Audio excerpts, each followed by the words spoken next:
Hello, everybody, and welcome to another episode of the Divorced Woman's Guide podcast.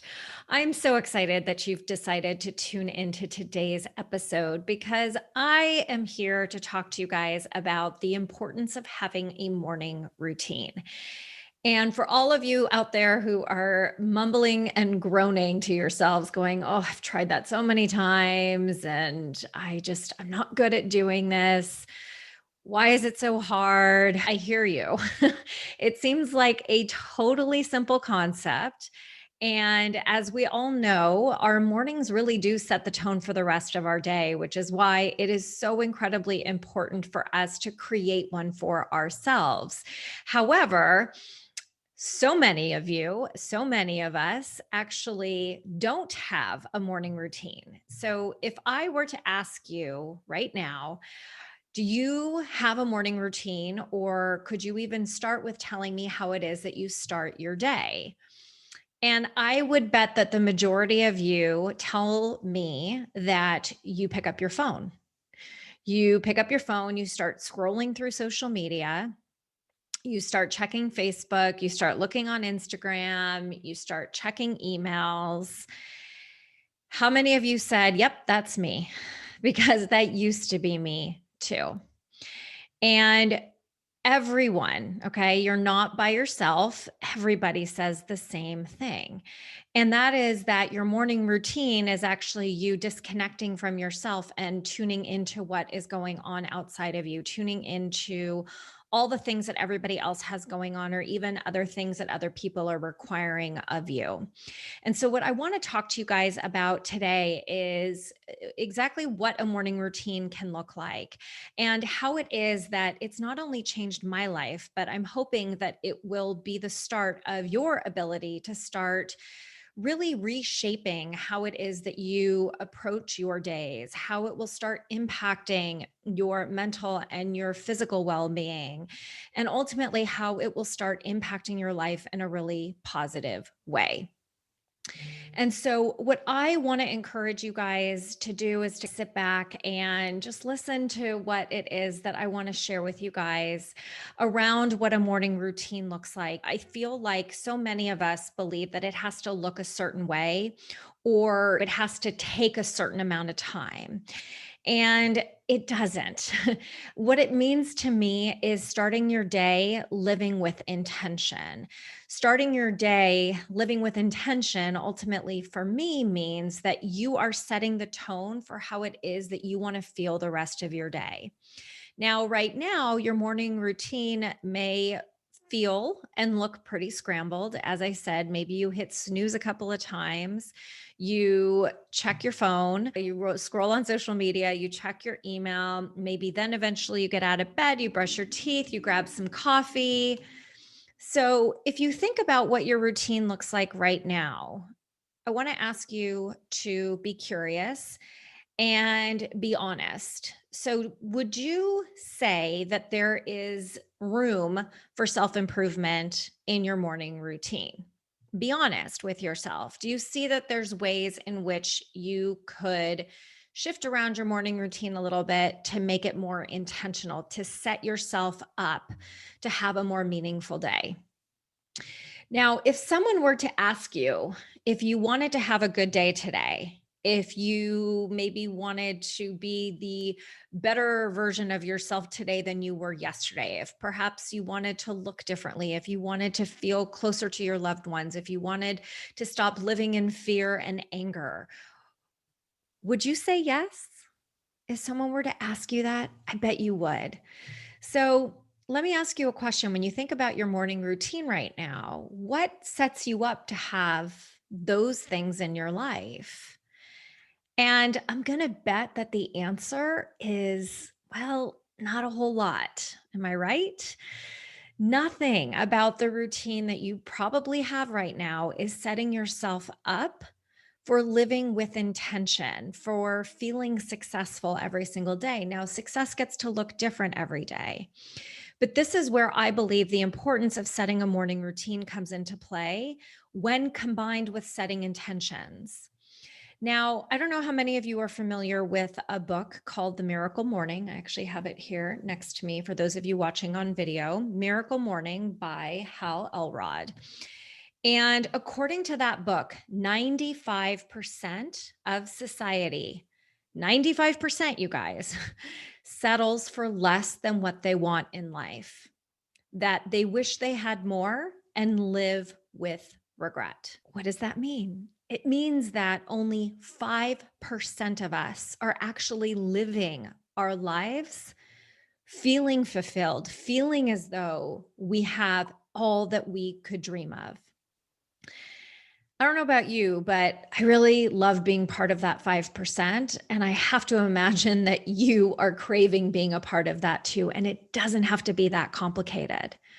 Because by setting a morning routine for yourself, you're actually factoring in the areas of your life that you want to improve. So it gets you teed up to be a part of that 5%. Now, in order to come up with what your morning routine gets to look like, you got to start somewhere. And the first place you get to start is considering having a morning routine, considering committing to creating one. And the good news is that there's so many different resources out there to help you create one that works for you. And I happen to choose the structure in Hal Elrod's book, The Miracle Morning, to create my own morning routine. And a lot of what I do is the acronym that Hal talks about. And sometimes I do it in the order that Hal sets up. There's days where I combine things. There's days where I may go a little bit out of order. But the important piece is that I have a routine. And the first step to having that routine outside of committing to creating one is blocking out the time on your calendar. Now, don't get me wrong. I love sleep.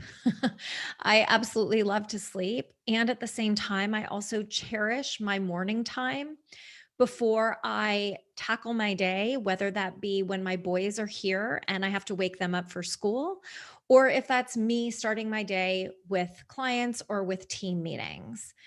But I can tell you that my morning comprises of the following. Okay. Step number one is taking some time in the morning to just sit in silence. And many times I actually do this in my bed before I even get out of bed. I think to myself when I wake up in the morning, I sit and ponder what it is that I'm looking to do today, what it is that I want out of life. What do I get to do better today than I did yesterday?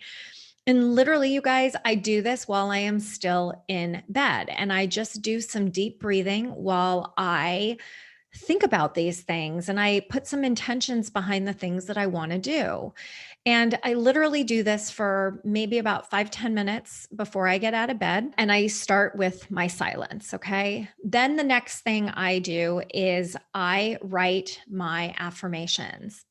And my affirmations are intended to make me feel empowered, to make me, to reaffirm that I am worth everything that I see myself to be, to set myself up for a really great day. And sometimes these affirmations come in the form of me just writing bullet points. Sometimes it's me saying them out loud. Sometimes it's me journaling them. But my ultimate goal with my affirmations is really just to put down what my goals are for the day. It really helps me to just reflect and to, again, it's almost like when you guys go out on the field. If any of you guys ever played sports, you know how your coach just pumps you up before a game and it just gets you in a really good mindset. That's exactly what these affirmations are intended to be. And it doesn't have to be complicated. It just has to work for you. It gets to be whatever it is that supports you. So, the next part of my morning routine is a combination of meditation and visualization. So, I am not a meditator. I actually really, it's interesting. I had a very specific way that I thought everyone had to meditate in order to feel like, oh, I can check the meditate box. And it's not like that at all. And some mornings I meditate, gosh, I don't even I don't even know that I know how long I meditate for. I do set a timer though, because again, I block out my mornings and I want to make sure that I have time to get everything in. But my meditations are typically visualization. So, me really leaning into the vision that I have, not just for my day, but for my life, for my business, for my relationships, for all these different areas of my life, for me to really lean into and embody who it is that I get to be to create that reality that I know has already happened. It's just a matter of when the universe reveals it to me. And so after I do my visualization, I typically will go and brush my teeth and I will get myself ready because I love to work out first thing in the morning. And like a non-negotiable for me exercising. Now, sometimes this comes in the form of me just taking Max on a walk outside. Other times it's me doing like a workout class here at home. Sometimes it's me just getting on the treadmill and doing about 30 minutes of exercise. I love to run. I'm finally back running. I had fractured my foot and before that had also torn a ligament in the same ankle. Go figure. About 6 weeks apart, I injured myself twice. And so I'm slowly getting back into running, which for me, that just running gets my endorphins running or moving and pumping, my blood pumping. I actually have a notebook and a pen on my treadmill because I tend to get really great ideas when I work out in the morning. It just gives me that energy to start my day off in a way that I know I'm going to feel accomplished. I know that I'm going to have more energy to get through my day as I meet with clients or as I'm hosting workshops or going live in my Facebook group, the Divorce Rehab.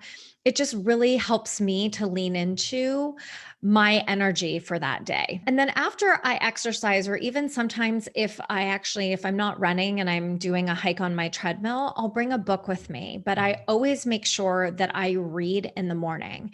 And the reason that I do that is because I have made a commitment to myself about self-improvement or just educating myself. And there's times where I read books for pleasure. Sometimes it's a matter of reading the book physically. Other times I'll go take Max on a walk and I'll listen to an audiobook. So sometimes that's how I go about and do my reading to check that box off for the day. Now, it's not that you have to read for an hour to feel accomplished, right? Sometimes I just try to read a chapter or I try to read for 5 or 10 minutes, but just enough where I feel like I learned something, where I feel like I have given the time that is required for me to feel fulfilled. And in order for me to get through my routine, yes, you've got to wake up early enough. You've got to, in order to get through the day. And then for me, after I do that, I sit outside with my cup of coffee. Sometimes I will sit outside and do my reading with my coffee, and my dog Max is usually out there with me, and we just have some alone time before the craziness of my children set in, or even when I need to shower and then start my day. And that's really how I start my day. But I remember, I will tell you, and I will admit that in the beginning, oh my God, those first couple of mornings, I laid there and I thought to myself, there's no way I don't want to do this. And every inner critic that lives inside of my head just started to creep out.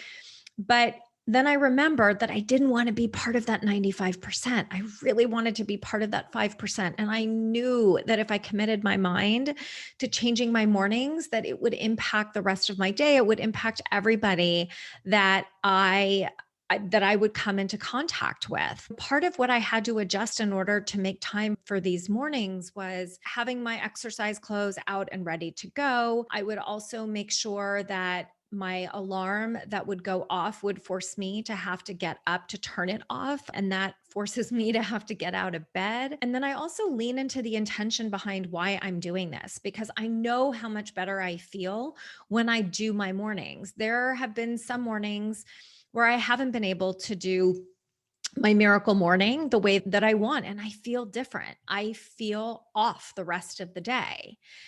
And what I have learned is that the days that I have my morning routine, that I make that time, I actually get to be more intentional, and I am more intentional throughout the day. Now, you may be a little bit tired at first until you start getting into the routine of it, but I promise you will become so much happier. You're going to see yourself be more productive. You're going to see yourself be more efficient. You'll have more energy. And ultimately, it creates a happier, healthier life for you. It's something that I am hugely passionate about. It is something that took me some time to really lean into and to get myself comfortable with. But I have to tell you, I absolutely cherish my mornings. And to be honest, my boys will even tell you that when I'm able to work out in the morning and have my routine and do my meditations and have my quiet time before they wake up, that they get the best version of their mom that they could possibly have. So I hope that inspired you guys a little bit to start setting up a morning routine and block it out on your calendar like you would an appointment, a doctor's appointment or anything like that. Because at the end of the day, you deserve to have some self care and some me time. And even if you went to bed a little bit later the night before, still get up, still do it. You're going to feel so much better. And then just commit the next day to go to bed a little bit earlier. We always get to improve and do our best every day. It looks different from day to day, and that's okay. As long as you stick to your routine, you're going to notice a shift in your life. I promise. So I hope you guys enjoyed today's episode. I always love hearing your feedback. So please, please, please feel free to share, reply to the email that you got this podcast episode in, or if you're listening and found me through iTunes or Spotify or whatever device or whatever app you stumbled upon this podcast, my email is wendy@wendysterling.net. And I'm always happy to help and support anybody. If you are interested in having some one-on-one time with me to just learn how either I can support you or you don't even know what you need, I have an extensive network of amazing professionals that I'm happy to connect you to if that is something you desire. So I hope you guys have a beautiful rest of your day, sending you tons of love, light, and joy as always. Mwah. Bye, everybody.